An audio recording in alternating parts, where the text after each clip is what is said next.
इस वीडियो में हम ये देखेंगे कि अगर हमारे पास एक से ज़्यादा फॉर्म्स हों तो किस तरह से हम उनको आपस में लिंक करते हैं और किस तरह से वो हमारे पास डेटाबेस के अंदर डेटा स्टोर करवाते हैं और यूज़र से इनपुट लेते हैं। हम अपने प्रोजेक्ट को रन करके देखेंगे कि सबसे पहले हमारे पास कौन सा फॉर्म आता है और हम उस पर किस तरह से डेटा पुट कर सकते हैं। हमने सबसे पहले स्टार्ट को क्लिक किया। क्लिक करने के बाद हमारे पास जो सबसे पहला फॉर्म आएगा वो है लॉगिन का फॉर्म। हम यहाँ पर अपना यूज़र नेम डालेंगे जो कि है एडमिन, और हम उसमें अपना पासवर्ड डालेंगे admin123। दोनों को एंटर करने के बाद जैसे ही हम लॉगिन पे क्लिक करेंगे तो हमारे पास एक नया फॉर्म ओपन हो जाएगा जो कि है मेन डैशबोर्ड का। मेन डैशबोर्ड के ऊपर हमारे पास टुडेज़ क्लॉक इन का एक लेबल है जो हमें ये शो करता है कि आज के दिन में कितने एम्प्लॉयज़ प्रेजेंट हैं। सबसे पहले हमारे पास यहाँ पर 4 बटन्स हैं। हर बटन का ये काम है कि वो हमें एक नए एम्प्लॉय या फिर एक नए फॉर्म के ऊपर लेकर चला जाएगा। सबसे पहले हमने क्या किया, हम मैनेज एम्प्लॉयज़ के टैब पे गए। हमने जैसे ही क्लिक किया हमारे पास मैनेज एम्प्लॉय का एक नया फॉर्म आ गया। उसके ऊपर हमारे पास 3 ऑप्शंस हैं। हम एम्प्लॉय को ऐड कर सकते हैं, एडिट कर सकते हैं और डिलीट कर सकते हैं। सबसे पहले मैंने ऐड पे क्लिक किया। मैंने यहाँ पर कोई भी नेम डाला, पोजीशन डाली और स्टेटस डालूँगी मैं। मैंने यहाँ पे कोई भी नेम डाला, पोजीशन डाली और उसके बाद मैंने उसका स्टेटस जो है वो वेरीफाई किया। फॉर एग्जांपल मैं इसको स्टार्ट में इनएक्टिव रख देती हूँ और मैं इसको ओके कर देती हूँ। जैसे ही हम इसको क्लिक करेंगे हम देख सकते हैं कि हमारे पास 11th एंट्री के ऊपर वो स्पेसिफिक जो एंट्री मैंने की है वो आ जाएगी। अब मैं इस स्पेसिफिक एंट्री को ही कुछ एडिट करना चाहती हूँ। मैंने एडिट पे क्लिक किया। एडिट को करने से पहले हमें ये मेक श्योर करना है कि हमने कोई स्पेसिफिक रो सिलेक्ट की है ताकि वो वाला जो डेटा है दोबारा से एडिट वाले फॉर्म में आ जाए। जैसे ही हम इसको एडिट करेंगे हमारे पास वही सारा कुछ आ गया। हम इसमें एडिट कर सकते हैं, हमें सिर्फ इसका स्टेटस चेंज करना है। हम इसको एक्टिव करना चाहते हैं। हमने एक्टिव पे क्लिक किया और ओके किया। तो अब हम देख सकते हैं कि हमारे पास जो मुनीर नाम का एम्प्लॉय था उसका जो स्टेटस है वो एक्टिव हो चुका है।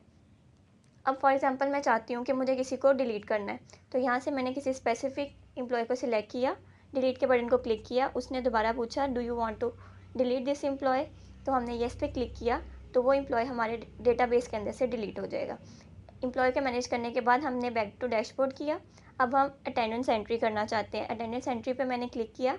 यहाँ पर मेरे पास जितने भी एक्टिव एम्प्लॉयज़ हैं वो आ जाएंगे। जैसा कि हम देख सकते हैं हमारे पास 4 एम्प्लॉयज़ आ चुके हैं। हम यहाँ से किसी स्पेसिफिक एम्प्लॉय को सिलेक्ट करेंगे, क्लॉक इन करेंगे। जैसे ही हमने क्लॉक इन किया हम देख सकते हैं टुडेज़ क्लॉक इन के अंदर हमारे पास वैल्यू बढ़ चुकी है। पहले ये 5 थी, अब ये 6 हो चुकी है। इसी तरह से हमारे पास नेक्स्ट टैब है रिपोर्ट्स का। हम रिपोर्ट्स पे क्लिक करेंगे। हमारे पास ये फ्रॉम और टू के 2 ऑप्शंस दे रहा है, यानी हमने किस डेट से लेकर किस डेट तक जो है अपनी रिपोर्ट जनरेट करवानी है। ये नॉर्मली 1 मंथ की रिपोर्ट जनरेट करता है। तो उसने यहाँ पे हमारे पास स्टार्टिंग डेट हमने 1 जून ली है और हम 2 की डेट ले लेते हैं 30th, और हम जनरेट रिपोर्ट को क्लिक करेंगे। हमारे डेटाबेस के अंदर जितना भी डेटा स्टोर है वो हमारे पास आ जाएगा। हम इसको अब एक्सपोर्ट टू पीडीएफ करना चाहते हैं। हमने इसको क्लिक किया। ये हमें बता देगा हमने किस फ़ोल्डर के अंदर इसको सेव करवाना है। ये हमारे पास आ जाएगा। जैसे ही हमने इसको सेव किया तो ये हमारे पास सेव हो जाएगा। यहाँ पे हमने क्लिक किया तो ये हमारे पास सेव हो गया। अब हम जाके चेक करते हैं कि ये हमारे पास सेव हुआ है कि नहीं हुआ। तो हम अपने उसी फ़ोल्डर पे जाएंगे जहाँ पे हमने इसको सेव किया हुआ है। तो हम इसको क्लिक करेंगे और चेक करेंगे तो हम ये देख सकते हैं कि जो रिपोर्ट है वो हमारे पास आ चुकी है। रिपोर्ट करने के बाद हम दोबारा से बैक टू डैशबोर्ड चले जाएंगे। हमारे पास 3 बटन जो हैं वो कवर हो चुके हैं। अब हमारे पास लास्ट बटन है सेटिंग्स का।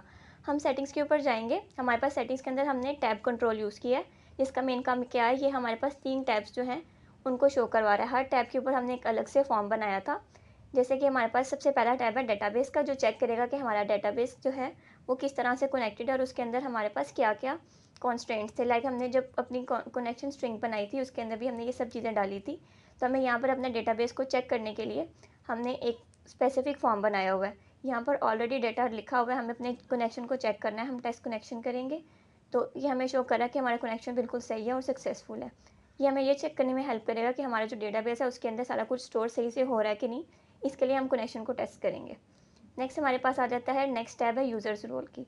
यूज़र्स रोल के अंदर हमारे पास 3 चीज़ें हैं, ऐड रोल, एडिट रोल और डिलीट रोल। सबसे पहले हम ऐड रोल के ऊपर क्लिक करेंगे। यहाँ पे हमने जो भी रोल ऐड करना चाहते हैं हम वो लिखेंगे। मुझे एक रोल ऐड करना है मैनेजर का, और मैं सिर्फ उसका मैनेज एम्प्लॉयज़ का रोल देना चाहती हूँ। इसको मैंने ओके क्लिक किया। तो हमारे पास ये आ गया, ये देख सकते हैं हम कि मैनेजर 8th के ऊपर मैनेजर जो है वो सिर्फ मैनेज कर सकता है, बाकी कुछ भी नहीं कर सकता।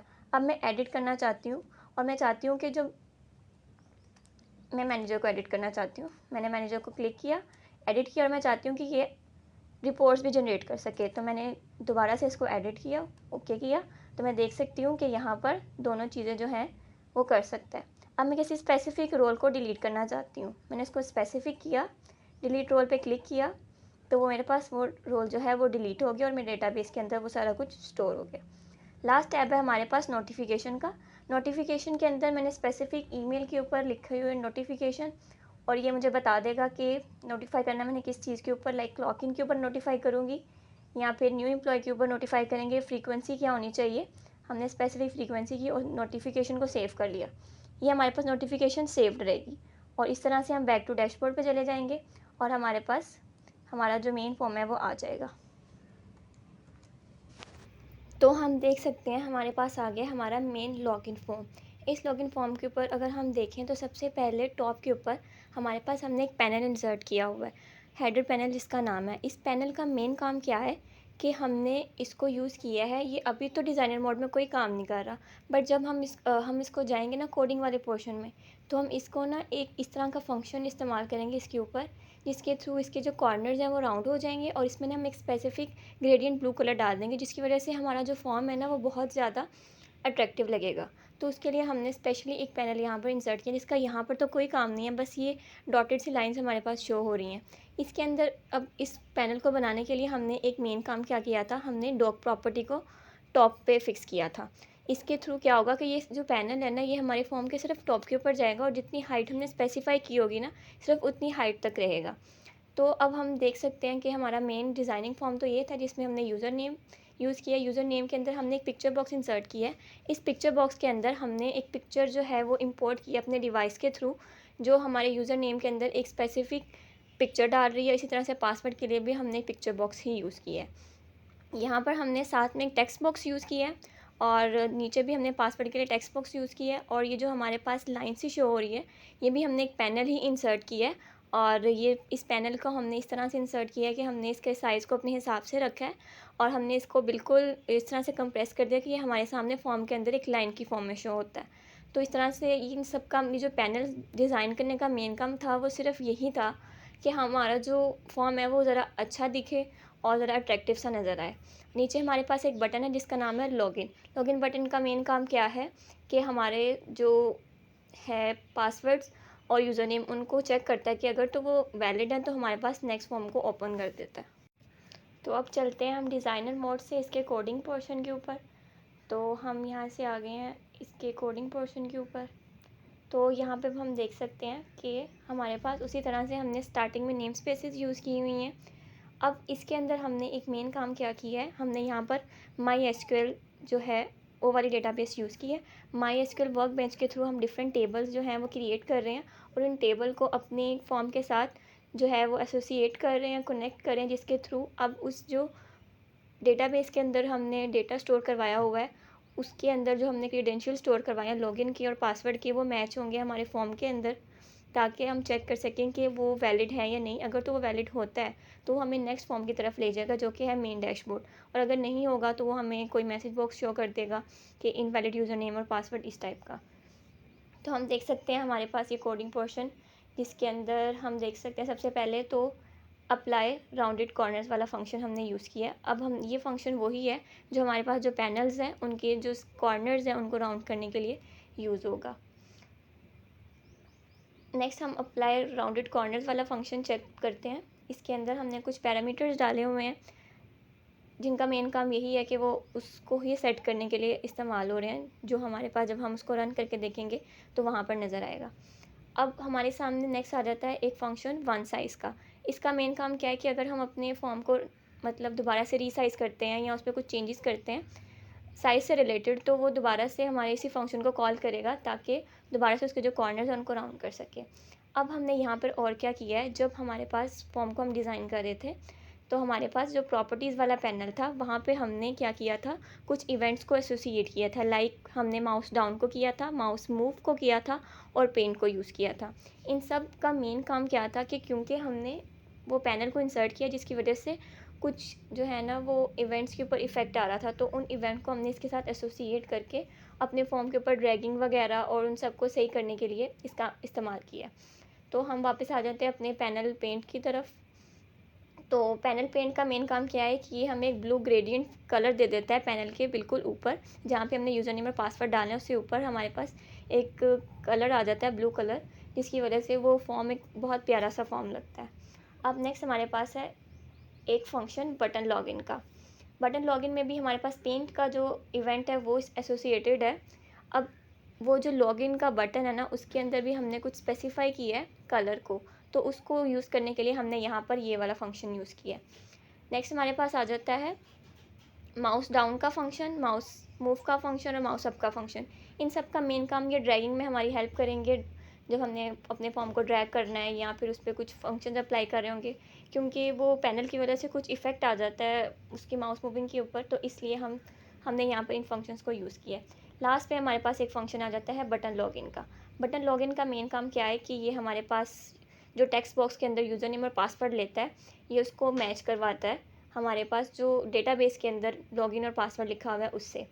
अगर तो हमारे पास हमने वैलिड क्रेडेंशियल नहीं दिए या हम लोग अकेले यूज़र नेम लिख रहे हैं या अकेला पासवर्ड लिख रहे हैं, तो ये हमें मैसेज बॉक्स में शो कर देगा कि यूज़र नेम और पासवर्ड दोनों डालें, या अगर हमने एक डाला दूसरा नहीं डाला या दोनों नहीं डाले तो हमें, और हम लॉगिन करना चाह रहे हैं तो ये हमें एक मैसेज बॉक्स शो कर देगा कि पहले आप इसको फिल करें। नेक्स्ट आ जाता है हमारे पास नीचे वाला फंक्शन क्या करता है, हमारे पास एक कनेक्शन बिल्ड करता है हमारी डेटाबेस के साथ। जैसे ही कनेक्शन हमारा डेटाबेस के साथ बिल्ड होगा, ये हमारे पास आपस में डेटाबेस और जो विंडो फॉर्म एप्लीकेशन है ये आपस में कम्युनिकेट करना स्टार्ट कर देंगे, और फिर हम चेक करेंगे कि जो यूज़र नेम और पासवर्ड हमने डाला है फॉर्म के थ्रू, क्या वो हमारे डेटाबेस के अंदर स्टोर्ड यूज़र नेम और पासवर्ड के साथ मैच होता है।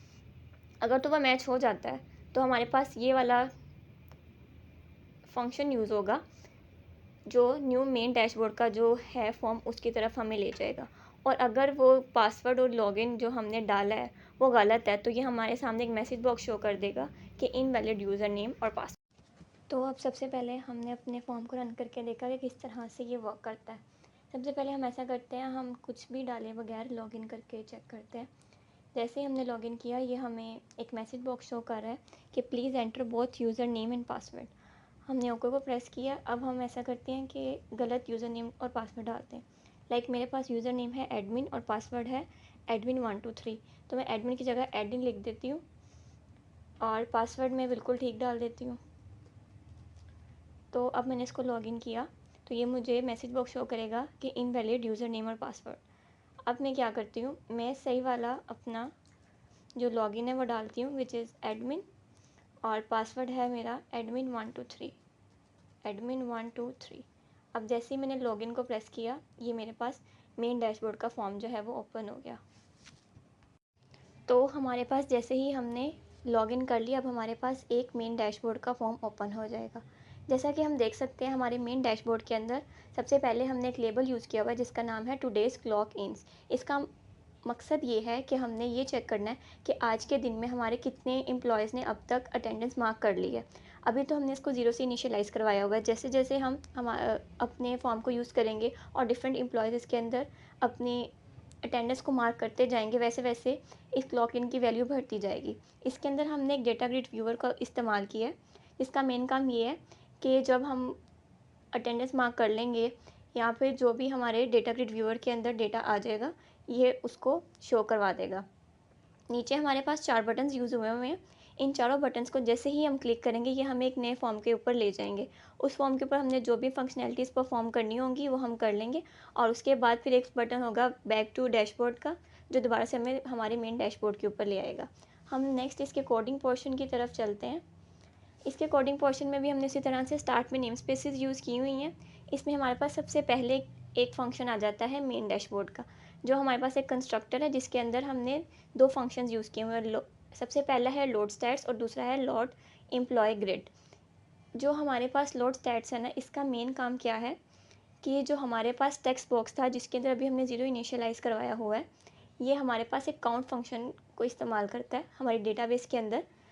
हमने डेटाबेस के अंदर जो करंट टाइम है उस तक जितने भी हमारे पास एम्प्लॉयज़ हैं जिन्होंने अब तक अटेंडेंस मार्क कर दी है, एक फ़ंक्शन लगाएगा काउंट का, वो उन सबको काउंट करेगा। काउंट करने के बाद उस टेक्स्ट बॉक्स के अंदर वो वैल्यू शो कर देगा, जिससे हमें पता चल जाएगा कि कितने एम्प्लॉयज़ ने अब तक अटेंडेंस लगा ली है या कितने एम्प्लॉयज़ आज के दिन में हमारी कंपनी में प्रेजेंट हैं।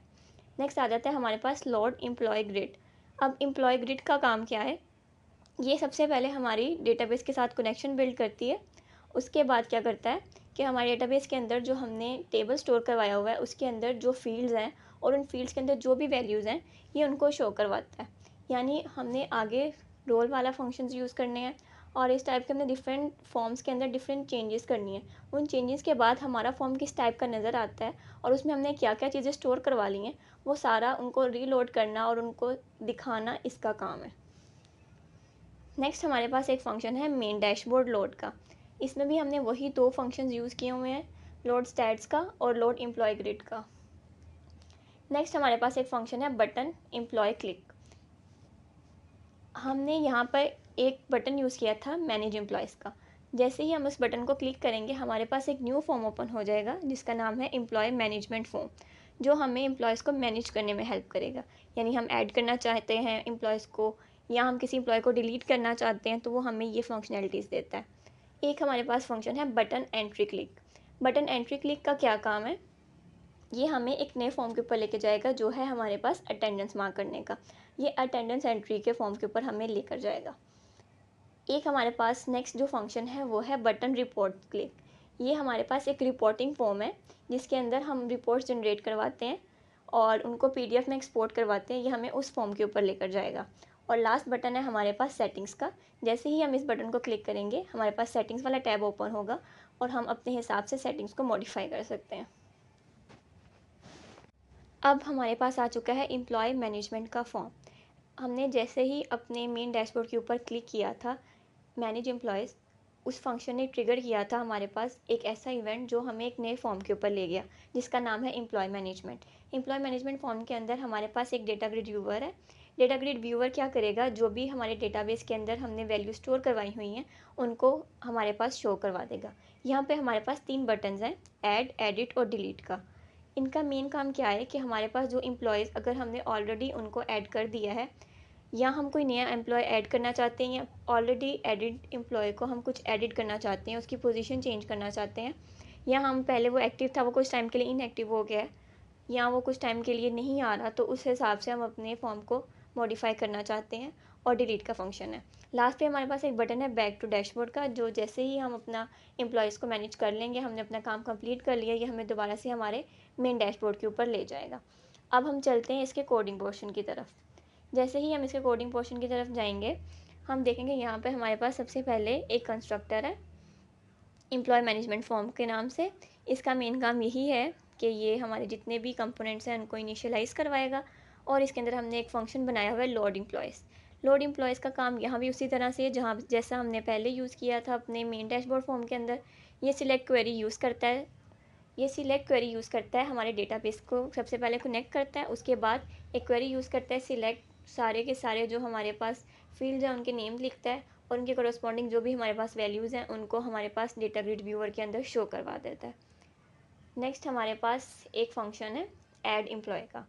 ऐड एम्प्लॉय का फंक्शन हम जैसे ही ऐड बटन को क्लिक करते हैं हमारे पास एक नया फॉर्म ओपन हो जाता है जिसका नाम है एडिट एम्प्लॉय। ये हमें अलाउ करेगा कि हम एम्प्लॉय को एडिट कर सकें। यानी अगर हमें ऐड करना है या हमें उसे एडिट करना है, दोनों केसेस में हमारे पास एक फॉर्म ओपन होता है जिसका नाम है एडिट एम्प्लॉय। ये हमें अलाउ करता है, हमें 3 फील्ड्स देता है, हम उसके अंदर उस हिसाब से वैल्यूज़ डालते हैं, लाइक हम उसका नेम डालते हैं, हम उसकी पोजीशन डालते हैं और हम डालते हैं कि वो एक्टिव है या इनएक्टिव है और उस हिसाब से फिर हम उसको सेव करवा लेते हैं। हमारे पास 2 बटन्स हैं, ऐड एम्प्लॉय और एडिट एम्प्लॉय। इन दोनों का यही काम है, जैसे ही हम इनको क्लिक करते हैं ये हमारे पास एडिट करने के लिए भी हमारे पास सेम उसी तरह से वो वाला डेटाबेस के हिसाब से हमें शो करवाता है। लाइक अगर हमने एडिट का बटन क्लिक किया है तो जैसे ही हम उसको क्लिक करेंगे, उसको क्लिक करने से पहले हमें ये मेक श्योर करना है कि हमने डेटा ग्रिड व्यूअर के अंदर से कोई स्पेसिफिक रो सेलेक्ट की हुई है, क्योंकि ये उसके करस्पॉन्डिंग जो आईडी है उसके अकॉर्डिंग हमारे डेटाबेस के अंदर जाके चेंजेस कर देगा। लास्ट पे हमारे पास है बटन डिलीट का। डिलीट का बटन क्या करेगा, हमने क्या किया हुआ है, अपने डेटाबेस के अंदर आईडी के हिसाब से प्राइमरी की रखी हुई है। जैसे ही हमने किसी रो को, स्पेसिफिक रो को सिलेक्ट किया और हमने डिलीट का बटन क्लिक किया, तो ये हमारे पास एक क्वेरी रन करेगा, delete from employees where specific ID. उस स्पेसिफिक आईडी के ऊपर जो भी हमारे पास एम्प्लॉय मौजूद होगा ये उसको डिलीट कर देगा। इससे हमें क्या फ़ायदा होगा कि हम सिलेक्ट करके हमने जिस एम्प्लॉय को डिलीट करना है हम डिलीट कर सकते हैं। सारा कुछ करने के बाद एंड पे हमारे पास है बैक टू डैशबोर्ड का बटन।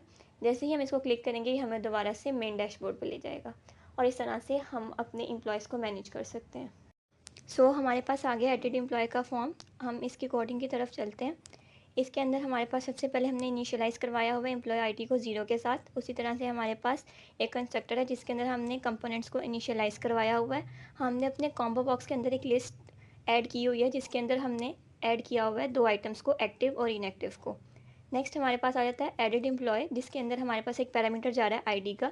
जब हम किसी स्पेसिफिक रो को सिलेक्ट करेंगे तो वो वाली आईडी एज अ पैरामीटर उसके पास चली जाएगी और जाके हमारे डेटाबेस के अंदर उस स्पेसिफिक आईडी के ऊपर चेंजेस को रिफ्लेक्ट कर देगी।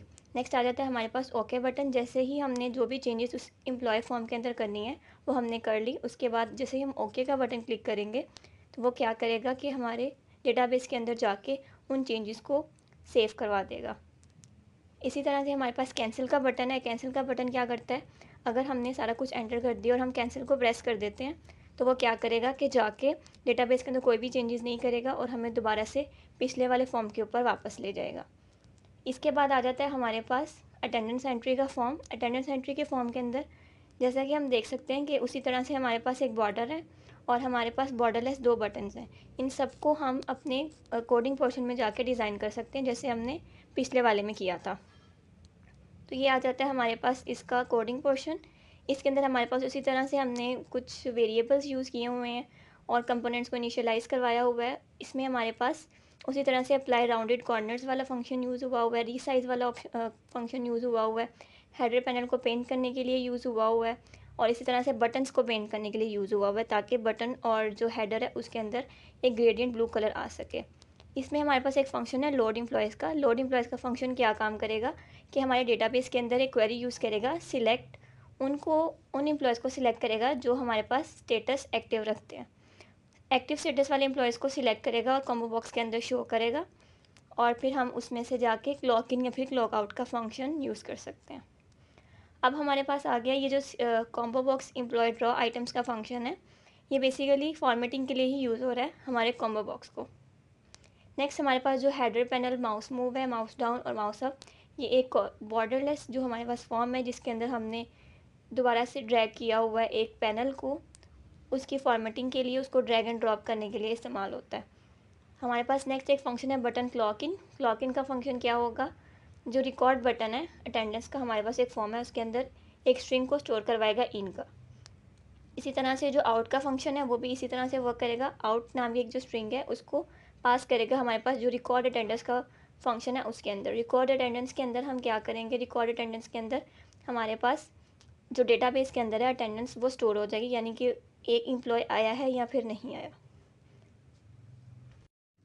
नेक्स्ट फॉर्म आ जाता है हमारे पास रिपोर्टिंग फॉर्म। रिपोर्टिंग फॉर्म के अंदर हमने उसी तरह से ऊपर एक पैनल इंसर्ट किया हुआ है, हमारे पास 2 डेट्स हैं और हमने एक डेटा ग्रिड व्यूअर यूज़ किया हुआ है और कुछ बटन्स हमारे पास यहाँ पे नज़र आ रहे हैं। अगर हम इसके कोडिंग पोर्शन को देखें तो इसके अंदर हमारे पास स्टार्ट में बिल्कुल सेम है, बस यहाँ पर हमने दोबारा से पैकेजेस इंस्टॉल किए हैं। लाइक हम देख सकते हैं I text sharp dot text, ये हमारे पास यूज़ हो रहा है। हमने जब PDF को एक्सपोर्ट करना है उसके लिए ये यूज़ होगा। तो यहाँ पर हम आगे देखते हैं तो हमारे पास सबसे पहले तो कुछ कंपोनेंट्स हमने इनिशियलाइज़ करवाए हुए हैं। उसके बाद हमारे पास अप्लाई राउंडेड कॉर्नर वाला फंक्शन है, उसी तरह से उसको राउंड करने के लिए। और एक हमारे पास फंक्शन है वन साइज़ का जो रीसाइजिंग के लिए हमारे पास यूज़ होता है। हेडर पैनल पेंट का काम क्या है, जो हमारे पास हेडर पैनल है उसको एक स्पेसिफिक ग्रेडियंट ब्लू कलर देता है। नेक्स्ट हमारे पास एक बटन आ जाता है बटन जनरेट क्लिक। जैसे ही हम इस बटन को क्लिक करेंगे हमारे पास हमने 2 डेट्स दी हुई हैं, फ्रॉम और टू की। फ्रॉम वाली डेट से लेकर टू वाली डेट तक जितना भी डेटा हमारे पास डेटाबेस के अंदर स्टोर है ये डेटा ग्रिड व्यूअर के अंदर वो शो करवा देगा। तो इसका काम क्या है, ये हमारे पास जनरेट करने में हेल्प करता है डेटा ग्रिड व्यूअर के अंदर उस वाली रिपोर्ट को जनरेट करने के लिए। नेक्स्ट हमारे पास एक फंक्शन है बटन एक्सपोर्ट क्लिक। जब हम इस बटन को क्लिक करते हैं हमारे पास जो हमने ऊपर लाइब्रेरीज़ यूज़ की हैं, नेम स्पेसेस यूज़ किए हैं iText चार्ट की, उसको यूज़ करते हुए ये एक PDF क्रिएट कर देता है। जैसे हम उस बटन को क्लिक करेंगे, हमारे पास वो PDF सेव हो जाएगी और हम उसको ईज़िली यूज़ कर सकते हैं फ्यूचर में उन रिपोर्ट्स को शो करने के लिए। हमारे पास लास्ट फॉर्म जो है वो आ चुका है, सेटिंग्स फॉर्म के अंदर हमने टैब कंट्रोल को यूज़ किया हुआ है। टैब कंट्रोल को हमने इसलिए यूज़ किया है ताकि हम 3 डिफरेंट फॉर्म्स को एक ही टैब के अंदर देख सकें। हम जैसे जैसे उस स्पेसिफिक टैब पे क्लिक करते जाएंगे, हम उस वाले फॉर्म पे जाते जाएंगे। जैसे हम डेटाबेस के टैब में हैं फ़िलहाल, अगर हम यूज़र रोल पे क्लिक करें तो हमारे पास एक डिफरेंट फॉर्म आ जाता है। अगर हम नोटिफिकेशन पे क्लिक करें तो हमारे पास एक और फॉर्म आ जाता है। इसकी डिज़ाइनिंग बाकी जिस तरह से हमने फॉर्म डिज़ाइन किए बिल्कुल उसी तरह से है, बस इसमें हमने एक और कंट्रोल यूज़ किया है जो कि टैब कंट्रोल है, जिसके थ्रू हम इन सारे फॉर्म्स को आपस में कनेक्ट कर रहे हैं। अगर हम इसके कोडिंग पोर्शन के ऊपर जाएँ तो स्टार्ट में तो ये बिल्कुल वैसे ही है जैसे हमने वेरिएबल्स को इनिशियलाइज़ करवाया हुआ है, हमने कंपोनेंट्स को इनिशियलाइज़ करवाया हुआ है। इसमें हमारे पास एक फ़ंक्शन लिखा हुआ है सेटिंग्स फॉर्म लोड का। ये फ़ंक्शन क्या करता है, हमारे पास ऐप डॉट कॉन्फिग के अंदर हमने कनेक्शन स्ट्रिंग को स्टोर करवाया हुआ है। ये उस कनेक्शन स्ट्रिंग को जाकर रीड करता है और उसके अंदर जो भी हमने 4 चीज़ें रखी हुई हैं, लाइक सर्वर का नेम, डेटाबेस, यूज़र आईडी और पासवर्ड, उनको जाके हमारे टेक्स्ट बॉक्सेस के अंदर शो करवा देता है। एक हमारे पास नेक्स्ट जो फंक्शन है वो है बटन टेस्ट क्लिक का। इसका काम क्या है, हमारे डेटाबेस के अंदर जो भी हमने स्टोर करवाया हुआ है लाइक सर्वर का नेम, डेटाबेस और पासवर्ड वगैरह, वो इनको आपस में क्रॉस मैच करता है। अगर तो वो आपस में मैच हो जाते हैं, इसका मतलब है हमारा कनेक्शन बिल्कुल ठीक था, तो वो हमें शो करवा देगा कि कनेक्शन टेस्ट जो है वो हमारा सक्सेसफुल है। अदरवाइज़ वो फेल का मैसेज बॉक्स शो कर देगा। नेक्स्ट हमारे पास आ जाता है बटन सेव क्लिक। इसका काम ये है कि ये हमारे पास डेटाबेस के अंदर जो हमने अभी यूज़र नेम, सर्वर का नेम और यूज़र आईडी वगैरह डाली है, ये उसको सेव करवा देता है। एक हमारे पास इसके बाद अब हम चले जाते हैं इसके नेक्स्ट वाले टैब की तरफ। पहले हमारे पास डेटाबेस वाली टैब थी, अब हमारे पास आ गई यूज़र रोल वाली टैब। यूज़र रोल वाली टैब के अंदर हमारे पास हम देख सकते हैं सबसे पहले है लोड रोज़ वाला फंक्शन।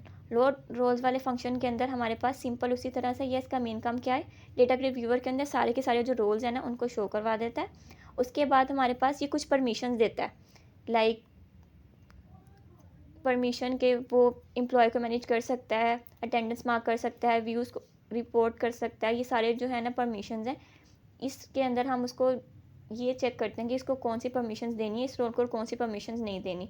एक हमारे पास नेक्स्ट फंक्शन है बटन एडिट रोल का। बटन एडिट रोल का काम ये है कि हम जैसे इस पर क्लिक करेंगे हमें रोल्स को एडिट करने में हेल्प करेगा। लाइक जब हम इसको क्लिक करेंगे तो ये हमारे पास एक नया फॉर्म ओपन कर देगा एडिट रोल का। लाइक हम इसका डिज़ाइन देख सकते हैं कि ये हमारे पास एडिट रोल का है। यहाँ पर हम रोल का नेम यूज़ करेंगे और सिंपली हमें जो भी उसको परमिशन देनी होगी वो दे के हम उसको ओके क्लिक कर देंगे, तो हमारे पास वो रोल एडिट हो जाएगा। एडिट रोल भी इसी तरह से, अगर हम किसी स्पेसिफिक रोल को डिलीट करना चाहते हैं तो हम जिस रोल को क्लिक करेंगे, ये उस वाले रोल के करस्पॉन्डिंग जो आईडी है उसके ऊपर जो भी डेटा हमारे पास स्टोर है, जो भी परमिशन हमने उसको दी हुई हैं, उन सारे डेटा को डिलीट कर देता है। नेक्स्ट हमारे पास फंक्शन आ जाता है लोड नोटिफिकेशंस का। लोड नोटिफिकेशंस का काम क्या है, ये हमारे पास थर्ड वाली टैब के अंदर हम देख सकते हैं, ये शो होता है नोटिफिकेशंस वाला, ये थर्ड वाले टैब के अंदर है। इसमें 2 बटन हैं हमारे पास, सेव नोटिफिकेशन और बैक टू डैशबोर्ड। ठीक है, इसमें हमारे पास लोड नोटिफिकेशन का काम क्या है, जो भी हमने अपनी लास्ट टाइम नोटिफिकेशन वाले टैब के अंदर जो भी डेटा डाला था, ये उस सारे डेटा को दोबारा से उस फॉर्म के ऊपर शो करवाता है। और जैसे ही हम एक हमारे पास नेक्स्ट जो फंक्शन है सेव नोटिफाई क्लिक, इसका काम क्या है, जो भी हमने नोटिफिकेशन इसमें लिखी हुई है, नोटिफिकेशन में जो हमने ईमेल डाली हुई है, जो हमने फ्रीक्वेंसी डाली हुई है लाइक डेली, मंथली या फिर वीकली, ये उसको सेव करवा देता है हमारे डेटाबेस के अंदर। नेक्स्ट हमारे पास जो फंक्शन है वो है ऐड रोल का। ऐड रोल का फंक्शन जैसे ही हम क्लिक करते हैं उसी तरह से हमारे पास एडिट रोल वाला जो है फॉर्म, ये उसको शो करवा देता है। उसके अंदर हम जो भी रोल ऐड करना चाहते हैं उसको ऐड करवा देगा, और रोल ऐड करवाने के बाद ये हमारे पास लोड रोल्स वाला जो फंक्शन है उसको दोबारा से रन करवा देगा, ताकि जो भी हमने चेंजेस किए हैं वो हम हमारे फॉर्म के अंदर रिफ्लेक्ट हो सकें। नेक्स्ट हमारे पास है हेडर पैनल पेंट। ये हमारे पास उसी तरह से यूज़ हो रहा है कि उसको ग्रेडियंट ब्लू कलर देने के लिए यूज़ हो रहा है। Panel mouse down, mouse up और माउस मूव, इन सब का काम यही है कि हमारे पास जो बॉर्डरलेस फॉर्म है उसके अंदर ड्रैगिंग के अंदर हमें हेल्प करता है। सो यहाँ पे हमारे पास अटेंडेंस ट्रैकर वाला प्रोजेक्ट कंप्लीट होता है, जिसमें हमने डिफरेंट टाइप के फॉर्म्स यूज़ किए, डिफरेंट कंट्रोल्स को यूज़ करते हुए यूज़र से हमने इनपुट ली, उसके बाद उस इनपुट को डेटाबेस के अंदर स्टोर करवाया, किस तरह से डेटाबेस और विंडो एप्लीकेशन फॉर्म्स आपस में कनेक्ट हो रहे हैं, और किस तरह से हमने इनको यूज़ किया है कि हम पहले आपस में फॉर्म्स को कनेक्ट कर सकें कि किस वाले फॉर्म को यूज़ करने के बाद हम कौन से फंक्शन को यूज़ करेंगे तो नेक्स्ट कौन सा वाला फॉर्म आएगा, इनको आपस में किस तरह से हम रिलेट कर सकते हैं, ये किस तरह से काम करता है, हमने इस बात को स्टडी किया और किस तरह से हम इसको यूज़ करके डेटाबेस के अंदर अपना डेटा स्टोर करवा रहे हैं, ये भी सीखा।